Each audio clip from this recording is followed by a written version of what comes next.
బెంగళూరులో వాల్మీకి స్కామ్ జరిగింది. కర్ణాటక ప్రభుత్వం యొక్క డబ్బులు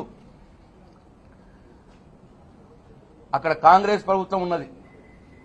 కర్ణాటకలోని కాంగ్రెస్ ప్రభుత్వం యొక్క డబ్బులు తెలంగాణలోని కాంగ్రెస్ పార్టీ నాయకుల అకౌంట్లోకి పడ్డాయి. క్లియర్గా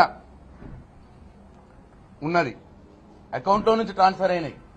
ప్రభుత్వం అకౌంట్లో నుంచి, కర్ణాటక ప్రభుత్వం అకౌంట్లో నుంచి ఇక్కడ కాంగ్రెస్ పార్టీ నాయకుడి అకౌంట్లోకి పడ్డాయి. అంత క్లియర్గా ఉండగా కూడా 5 నెలలైంది ఆ ఇష్యూ జరిగి. ఈ 5 నెలల నుంచి బండి సంజయ్ గారు ఎందుకు నోరు మీద పట్టలేదు? మరి కవిత గారికి బెయిల్ రాగానే 5 నిమిషాల్లోనే ఎందుకు మాట్లాడుతున్నాడు? 5 నెలలైన వాల్మీకి స్కామ్ గురించి ఎందుకు నోరు మీద పట్టలేదు? ఎందుకు ఈడీలు, సిబిఐలు దర్యాప్తులు చేయాలని లేదు? దర్యాప్తులు చేస్తే ఎందుకు అక్కడున్న కాంగ్రెస్ పార్టీ పెద్దల్ని, కర్ణాటకలో ఉన్నటువంటి కాంగ్రెస్ పార్టీ ప్రభుత్వంలో ఉన్నటువంటి పెద్దల్ని, ఇక్కడ తెలంగాణలో ఉన్నటువంటి కాంగ్రెస్ పార్టీ నాయకుల్ని అరెస్ట్ చేయాలని ఎందుకు ఇప్పటిదాకా కోరలేదు బండి సంజయ్ గారు? 5 నెలలైంది ఆ స్కామ్ అయ్యి. ఇక్కడ 5 నిమిషాల లోపలనే వాళ్ళను మాట్లాడుతున్నావు. కవిత గారికి బెయిల్ వస్తే కలిసిపోయింది ఎవరు? నువ్వు కాంగ్రెస్ పార్టీ ఇద్దరు కలిసిపోయినారు. నువ్వు బండి సంజయ్, నువ్వు రేవంత్ రెడ్డి గారు ఇద్దరు కలిసిపోయినారు. నువ్వే అన్నావు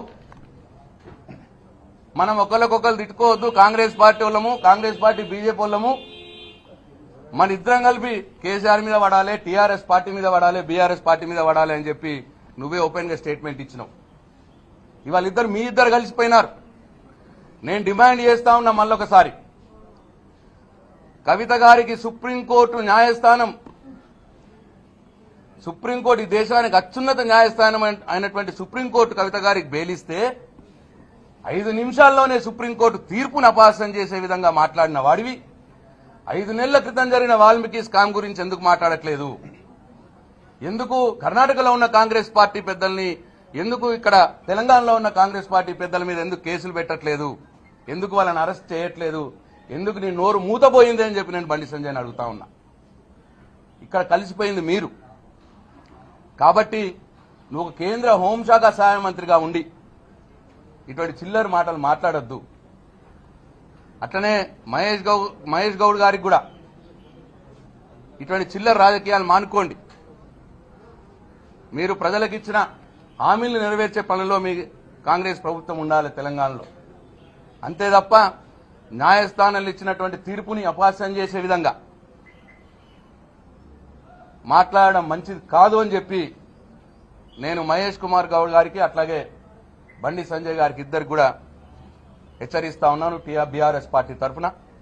మరొక్కసారి ఈ దేశ న్యాయ వ్యవస్థకు మా కృతజ్ఞతలు తెలియజేస్తూ రేపు రాబోయే రోజుల్లో కూడా ఈ కేసులో మా ఎమ్మెల్సీ కవిత గారు కడిగిన ముత్యంలా బయటకు వస్తుందనే పూర్తి విశ్వాసం, న్యాయ వ్యవస్థ మీద పూర్తి నమ్మకం, విశ్వాసాన్ని వ్యక్తపరుస్తూ సెలవు తీసుకుంటా ఉన్నారు.